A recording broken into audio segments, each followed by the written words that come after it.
Finally अपनी मंजिल पर पहुंच गए।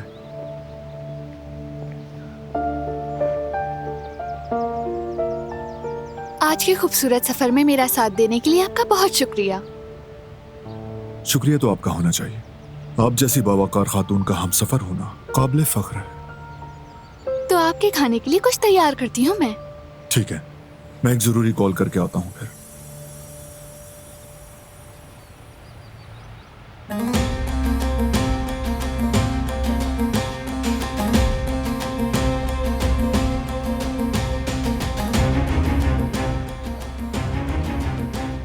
कुछ पता चला क्या?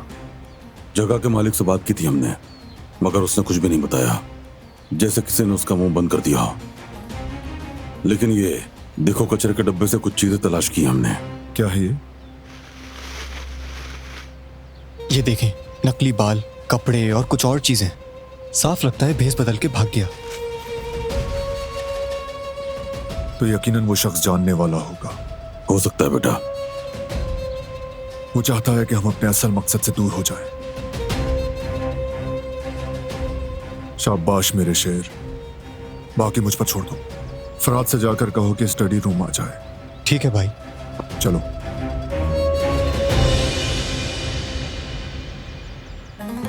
बाबा, भरोसेमंद आदमी को वहां भेजिए जो वहीं रहे और देखे कि कौन आ रहा है, कौन जा रहा है, क्या बातें हो रही हैं। हर चीज हमें रिपोर्ट करे। वो आदमी अगर एक बार आया तो दोबारा भी वहां आएगा। अच्छा सोचा बेटा, फिक्र न करो, मैं बंदोबस्त करता हूँ फौरन।